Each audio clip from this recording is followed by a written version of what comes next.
Olá, muito boa tarde. Mais uma vez estamos aqui reunidos para o estudo do livro Os Mensageiros, livro de André Luiz, psicografado por Francisco Cândido Xavier. Hoje vamos estudar o episódio 32, intitulado Melodia Sublime.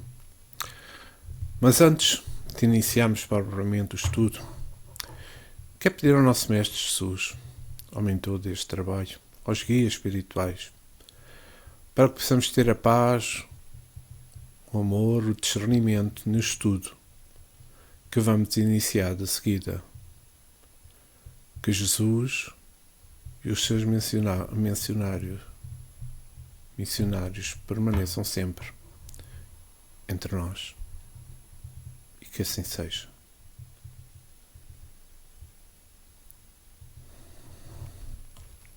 Vamos então iniciar o estudo propriamente dito. E como é normal, como é natural, como eu faço de sempre, vou fazer um pequeno resumo do estudo do capítulo 31, o capítulo anterior, em que eu acho extremamente importante e que acho que vai ser do agrado de todos vós, porque é algo importante e algo que todos nós devemos entender. Pois no capítulo 31, o tema para mim foi o devotamento. O devotamento no amor é como poderei dizer, é uma forma de ascensão da alma em prol do amor verdadeiro. O devotamento é a dedicação a alguém, ou alguma coisa também poderá ser. Utilizando a observação deixada por Kardec nos Apóstolos do Espiritismo, na Espanha, na Revista Espírita, fevereiro de 1869, adicionaremos que o verdadeiro devotamento consiste em tirar o melhor proveito da posição que ocupamos, pondo-se a serviço de outro, sendo útil e agindo com discernimento, doar as forças físicas e morais que a Providência concedeu a cada um de nós. A lição que retiro deste capítulo 31 é que é mesmo somente sobre o devotamento. Pois tanto podemos ser alguém que nos aguarda, como poderemos hoje nos devotarmos a alguém. A vida entre as pessoas com as quais nós harmonizamos, com quem mantemos uma amizade completamente desinteressada, é realmente um alimento para as nossas almas. É o que nós precisamos no nosso dia-a-dia. Quando amamos, as forças são mais intensas. Isto tudo é devotamento. Então vamos iniciar o estudo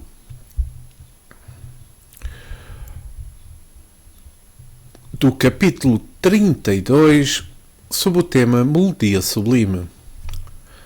Num gesto nobre, Anicete pediu a Ismália que executasse algum motivo musical de sua elevada esfera. Nós já sabemos que Ismália está num plano superior àquele em que se encontra o André Luiz, o Vicente, isso. A esposa de Alfredo não se fez julgada. Com extrema bondade sentou-se ao órgão, falando gentilmente. Ofereço a melodia ao nosso caro Aniceto. E ante a nossa admiração comovida, começou a tocar maravilhosamente. Logo às primeiras notas, alguma coisa me arrebatava ao sublime. Estávamos extasiados, silenciosos, mencionava André Luiz. Penetrava-me o coração um campo de vibrações suavíssimas quando fui surpreendido por percepções absolutamente inesperadas. Com um assombro indefinível, reparei que a esposa de Alfredo não cantava, mas no seio carinhoso da música havia uma prece que atingia o sublime.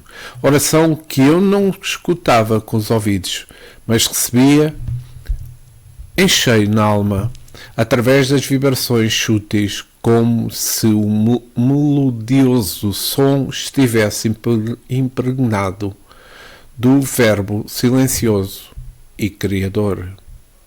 Ora, que importante esta parte inicial logo. Então vamos lá ver. Eu parei aqui para um pequeno comentário. O pedido feito a Ismália é para uma melodia do seu mundo, um mundo superior àquele que nos encontramos. Em um mundo superior, digamos que, já não falar mundo, mas uma esfera superior. Aqui posso realçar que a música é um instrumento físico em que a causa é um instrumento praticado. Entenderam o que eu quis dizer?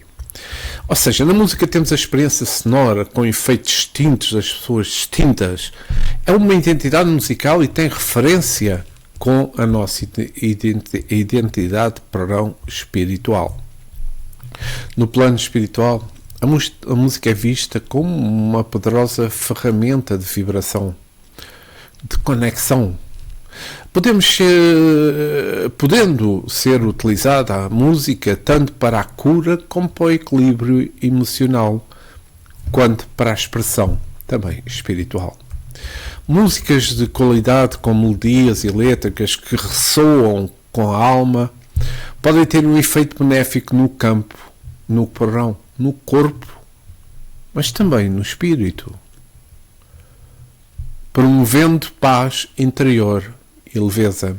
A música é uma arte sublime cuja identidade mesmo o homem primitivo passou a conhecer nos rudimentos da sua harmonia.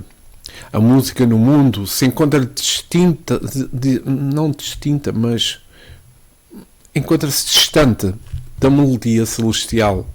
Entretanto, está subindo na escala para que no amanhã atinja a perfeição espiritual, facto constatado pela fração de luz que chegou como amostra da música divina, pelas interpretações de mestres dessa arte, a chamada música clássica. A música clássica que existe na Terra foi ouvida pelos seus compositores humanos nos planos de vida maior, que fizeram cópias rudimentares do original. Porém, já é uma boa dávida para os homens. A música da Terra, mesmo a clássica, se compara com o solfejo incompreendido em relação às melodias dos mundos superiores que vibram na mais perfeita harmonia do universo. É como que um canto de Deus. Vou tentar não falar extremo, mas eu acho que está bem dito. É como um canto de Deus para a felicidade dos seus filhos, porque todos nós somos filhos de Deus, para a felicidade dos seus filhos que tenham ouvidos para ouvir, e nem todos estão preparados para isso. A música entre os espíritos superiores constitui um alimento para as suas necessidades de vida. Eles se restabelecem nela, por ela ser uma harmonia que reflete a harmonia de Deus. As melodias do céu ainda não podem verter para a terra como são. E porquê? Por faltarem faculdades despertas no homem que vive neste mundo, para a sua profunda apreciação, e que não estão preparados para isso. Eu vou ler aqui uma parte no livro dos Espíritos, na segunda parte do Mundo Espírita ao Mundo dos Espíritos, no capítulo 6 da vida espírita, percepções, sensações e sofrimento dos espíritos. Eu vou ler a pergunta 251, que eu acho que é importante para isto que eu estava a falar. Kardec questiona: são sensíveis à música os espíritos? E o espírito, a verdade, responde: aludes à música terrena? Pergunta: que é ela comparada com a música celeste? Pergunta novamente: a esta harmonia de que nada na terra vos pode dar ideia? Nova pergunta: uma está para a outra como o canto selvagem para a doce melodia. Olhem bem esta comparação do espírito da verdade. Não obstante, Espíritos vulgares podem experimentar certos prazeres em ouvir a vossa música, por não lhes ser dado ainda a compreender é a outra mais sublime. A música possui infinitos encantos para os espíritos, por terem eles muito desenvolvidas, muito, como é que é dizer? Peço desculpa, aqui um pequeno problema. Por eles terem muito desenvolvidas as qualidades sensativas. Refiro-me à música celeste, que é tudo do que mais belo existe e delicado pode a imaginação espiritual conceder. Olha que importante esta resposta do Espírito da Verdade. E em nosso lar, só para acabar este pequeno comentário, no nosso lar, no capítulo 14, André Luiz faz a referência sobre a importância da música nos trabalhos da vida espiritual. Se recordam, em plena via pública, ouviam-se tal e qual observar à saída belas melodias atravessando o ar. Notando-se a expressão indagadora, Lisias explicou fraternalmente: essas músicas procedem das oficinas onde trabalham os habitantes do nosso lar.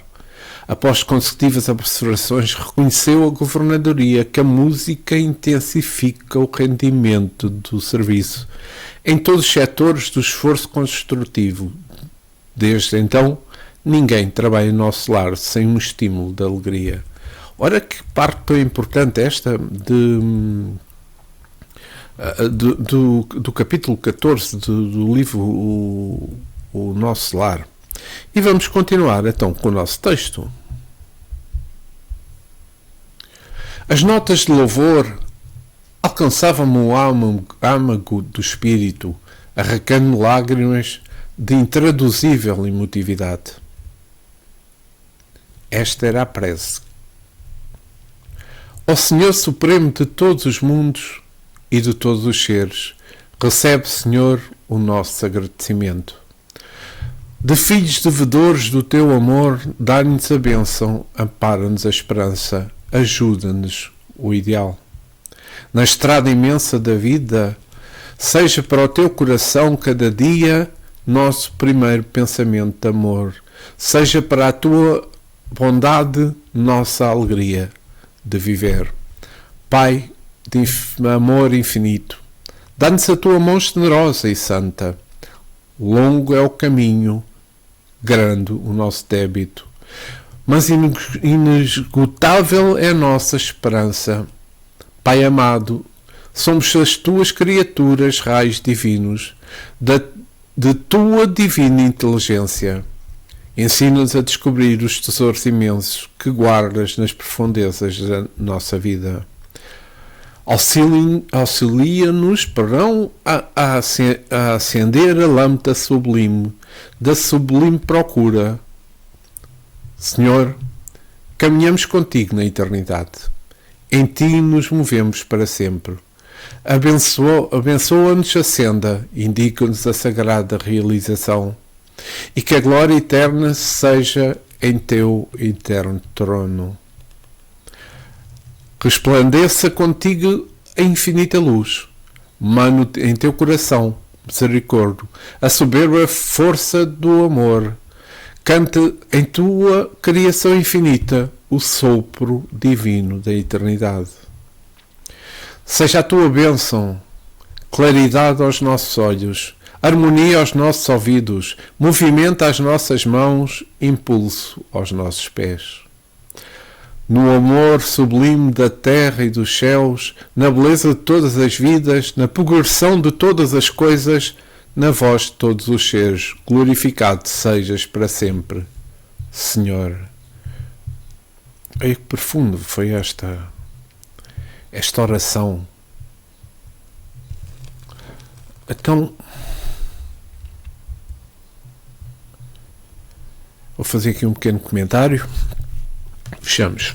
A letra que André Luiz nos relata é referida a Deus em toda a sua grandeza, de uma alma que é Ismália, que já realizou a sua consonância profunda com Deus.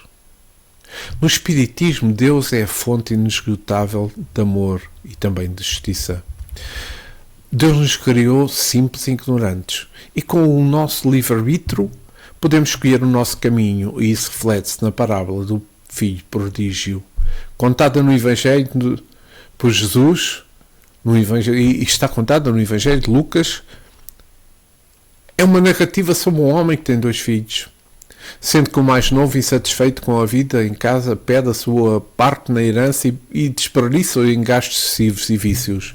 Após ficar sem dinheiro e passar por dificuldades, ele retorna para a casa, humilhado e arrependido.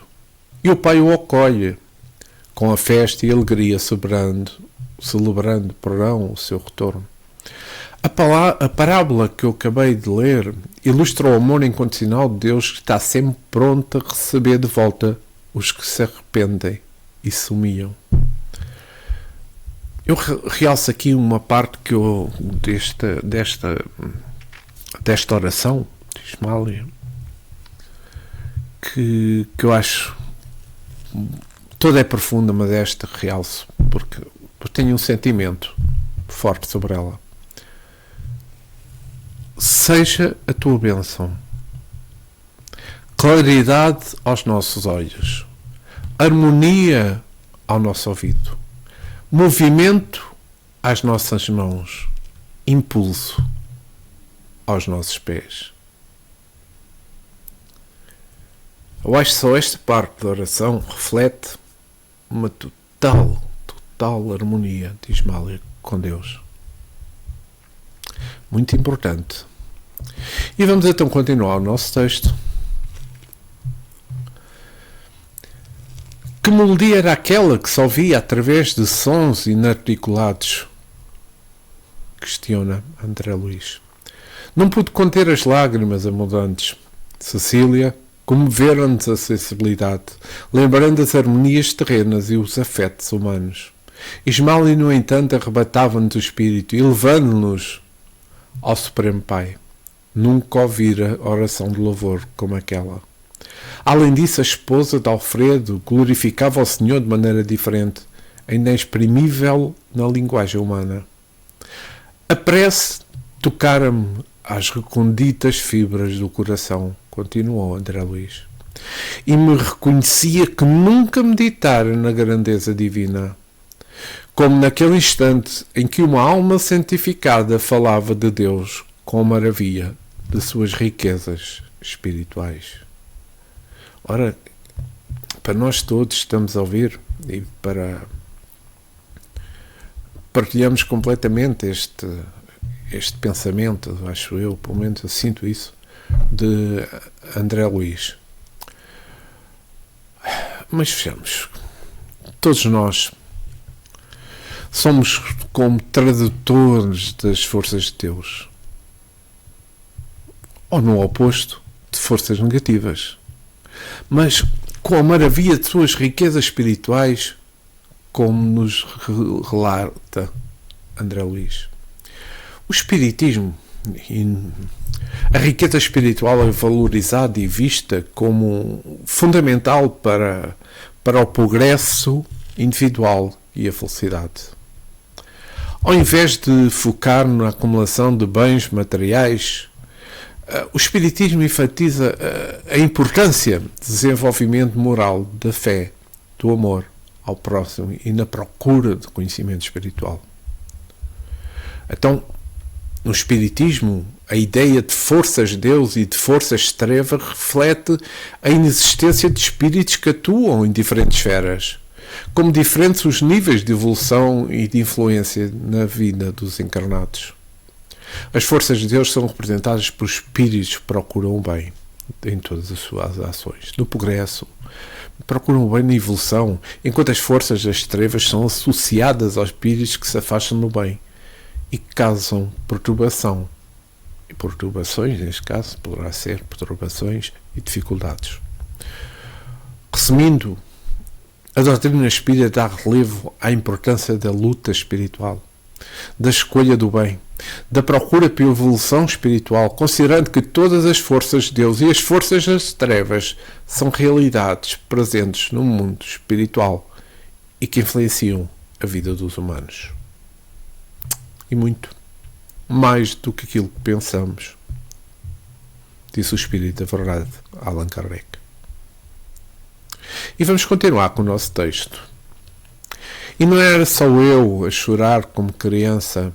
Anicete enxugava os olhos de maneira discreta e algumas senhoras levavam o lenço ao rosto. Compreendi que a oração terminara. Perdão. Porque a música mudou de expressão. O caráter heroico se deu lugar ao lirismo encantador. Experimentando a profunda serenidade do ambiente, vi que luzes prodigiosas jogavam do alto sob a fronte de Ismália, envolvendo-a num arco irisado de efeito magnífico, e com admiração e enlevo observei que belas flores azuis partiam do coração da musicista, espalhando-se sobre nós. Desfaziam-se como feitas de carinhosa bruma anilada, ao tocar-nos leve, enchendo-nos de profunda alegria. A maior parte caía sobre Anicete, fazendo-nos recordar as palavras amigas da dedicatória. Impressionavam profundamente aquelas corolas fluídicas de sublime azul celeste, multiplicando-se sem cessar no ambiente e penetrando o coração como pétalas constituídas através do colorido perfume. Sentia-me tão alegre, experimentava tamanho bom ânimo que não conseguiria traduzir as emoções do momento. Mais alguns minutos, Ismália terminou a magistral melodia.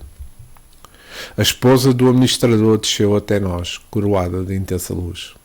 Alfredo avançou, beijando-a no rosto, ao mesmo tempo que Anicete estendia a mão destra agradecido. Há muito tempo não havia tão sublimes como as desta noite, exclamou o nosso orientador sorrindo. Cecília falou-nos do sublime amor terrestre. Ismália abarretou-nos ao divino amor celestial. A ideia feliz de permanecer no posto. Fomos igualmente socorridos pela luz da amizade, que nos revigorou bom ânimo. Aproximando-se os bacelar, eminentemente comovidos. Que maravilhosas flores nos deste, querida amiga, disse a mãezinha de Cecília, abraçando a esposa de Alfredo. Voltaremos ao trabalho, repletos de energia nova, acrescentou o Sr. Bacelar, sorridente.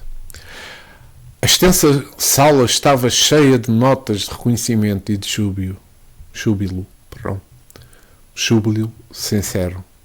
A melodia de Ismália constituíra singular presente do céu.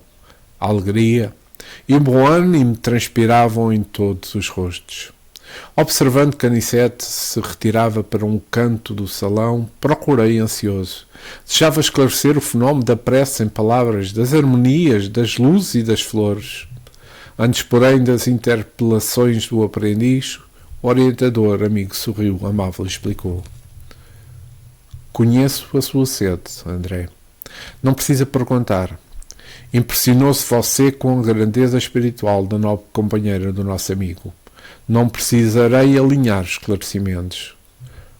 Recorda-se de Ana, a infeliz criatura que dorme nos pavilhões entre pesadelos cruéis? Lembra-se Paulo, caluniador? Não os viu carregando pesados fartos mentais? Cada um de nós traz nos caminhos da vida os arquivos de si mesmos. Enquanto os maus exibem o inferno que criaram para o íntimo, os bons revelam o paraíso, identificaram no próprio coração. E vou parar por aqui porque eu acho que há aqui umas coisas que eu acho que devo falar e que acho que é importante. Com isto que Anicete disse, eu poderei mencionar que o Espiritismo ensina-nos que trevas, céu, inferno, paraíso começam dentro de nós próprios. Como se costuma dizer, a nossa alma reflete as nossas escolhas ao longo de milhares de anos das nossas reencarnações. Um modelo de paraíso e paz ou de trevas. Quem somos nós e para onde vamos? O Espiritismo pode-nos ajudar nesse processo. Quem sou? Um espírito imortal, revestido temporariamente de um corpo físico. Para onde vou? Num processo de autoevolução imortal, participando do processo da criação. Vivemos hoje a colheita dos nossos próprios cultivos, em nossas encarnações, como uma sequência natural, e se sofremos, não é por castigo de um Deus vingativo, mas sim para alívio de um psiquismo, poderei dizer assim, cansado das suas deformidades, e desejoso de se conectar consigo mesmo. Afinal, quem é o culpado? É aquele que... Isto vou ler no Livro dos Espíritos, na resposta de Paulo o Apóstolo à pergunta 1009. Vou ler esta parte. Afinal, quem é o culpado? É aquele que, por um desvio, por falso movimento da alma, se afasta do objetivo da criação, que consiste no culto harmonioso do belo, do bem, idealizados pelo arquétipo humano, por homem, Deus, por Jesus Cristo. Não se esqueçam disso. Isto que eu falei reflete aquelas palavras de Aniceto, André Luís. Ismália já amontoou muitos tesouros que as traças não roem. Ela já pode dar da infância harmoniosa que se devotou pela bondade e pelo divino amor. A luz que vimos é a mesma que jorra do plano superior, de maneira incessante, inundando os caminhos da vida. Mas a melodia, a prece e as flores constituem a sublime criação dessa alma santificada.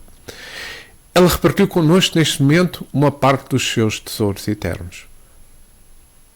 Então, peçamos ao Senhor, meu amigo, que não tenhamos recebido em vão as sublimes dádivas. E aqui chegamos ao fim deste capítulo. Mas antes quero comentar, porque eu acho que há aqui neste capítulo que acabamos agora, nos traz importantes reflexões. Quanto mais subimos na escala espiritual, mais nos vamos parecendo com a substância divina originária que alimenta todo o universo. Pois todos sabemos que existem graus evolutivos que ficam ainda longe do nosso conhecimento e também da nossa imaginação. Nesses graus mais evoluídos, a essência humana é mais luz, de uma natureza incompreensível para nós atualmente, que ainda estamos muito habituados à matéria. Temos o exemplo de Ismália. Será por esta razão que não compreendemos o canto sem voz que vibra de uma alma mais elevada. Foi o que estava a acontecer com André Luís. É claro que tudo isto nos anima na nossa caminhada infantil, e volto a frisar, uma caminhada ainda infantil, no orbe terrestre, para ultrapassarmos as pesadas vestes que ainda nos impedem o nosso espírito de voos mais altos. Como sabemos, no Espiritismo, as vestes são, em grande parte, uma metáfora para as características do perispírito. Embora as roupas possam ter um papel em certas culturas, digamos assim, certas práticas espirituais, a verdadeira importância está na sinceridade, no respeito e nos fundamentos espirituais. E para refletirmos então, o espírito, quando encarna, o espírito é ligado ao corpo por fios tenuíssimos, em vários centros de força, refletores de outros centros da alma, no domínio de todas as células do campo somático. Quando o corpo físico começa a degradar-se, não é degradar-se, eu te escrevi desagregar-se, peço imensa desculpa, começa a desagregar-se por desleixo da alma que não cuidou da sua vestimenta, ou por processos ligados ao passado, ou por leis de mudanças necessárias, não é ele que sofre as impressões dolorosas, é o espírito. Pela sua alta sensibilidade, que capta essas impressões pelas linhas que o prendem à argamassa física. Esse processo de sofrimento pois, um campo de experiências, mediante a qual despertam os valores do espírito que dormem na consciência profunda. Esses dons, quando aflorados, ambientam eles mesmos o ser espiritual para o equilíbrio das suas sensações, de modo a não sofrer com nenhuma reminiscência, e a sua emotividade é direcionada para o amor, o perdão e para a caridade. Aquele que tenha qualquer aversão às leis que nos dirigem, essas leis que são feitas pelo nosso Criador, ou tome caminhos não condizentes, não no bem, com as mesmas sofrerá as consequências. Os espíritos encarnados que sofrem com a desagregação dos corpos pela lei natural da transformação é porque estão ainda ligados a paixões humanas e deixaram de mudar suas ideias ligando-as às diretrizes do Cristo, de amar a Deus sobre todas as coisas e ao próximo como a si mesmo. Devemos então observar aonde os nossos pensamentos encontram sofrimento. Temos que refletir nisto, pois aí encontraremos o clima da vida. É bom que nos lembremos de Jesus, o que para nós é um grande prazer quando ele diz a Mateus, e Mateus anota, que é diferente, no capítulo 6, versículo 21. Porque onde estiver o teu tesouro, aí estará também o teu coração. Quando procuramos determinadas sensações e a elas nos ligamos pelo desejo, qual fossem o nosso tesouro, ficamos presos a elas por tempo determinado. E assim, meus amigos, hoje ficamos pelo estudo do capítulo 32. Espero que tenha sido do vosso inteiro agrado. Para mim foi uma lição muito importante. Muito importante e muito esclarecedora também. É que aqui falamos se no capítulo anterior, no 31, como eu ensinei, falamos de amor terrestre, falamos de devotamento. Aqui falamos de amor a Deus. Um amor muito mais sublime. Aquele amor que todos nós devíamos procurar cada vez mais. Isolando-nos, orando, como quisermos.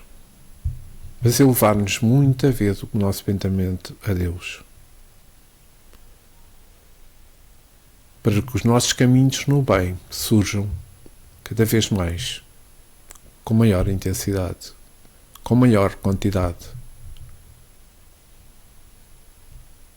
Porque a alteração que nós queiramos fazer em nós e que devemos fazer em nós começa para a nossa reflexão do que somos, para onde vamos, o que estamos fazendo.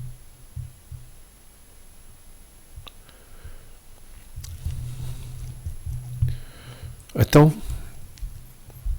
chegamos ao fim, como eu disse.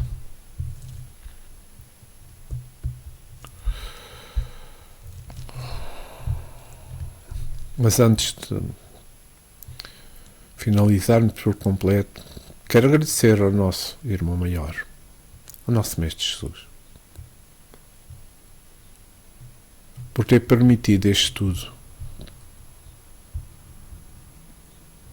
Que este estudo de veras é importante para o nosso esclarecimento, para o nosso crescimento espiritual.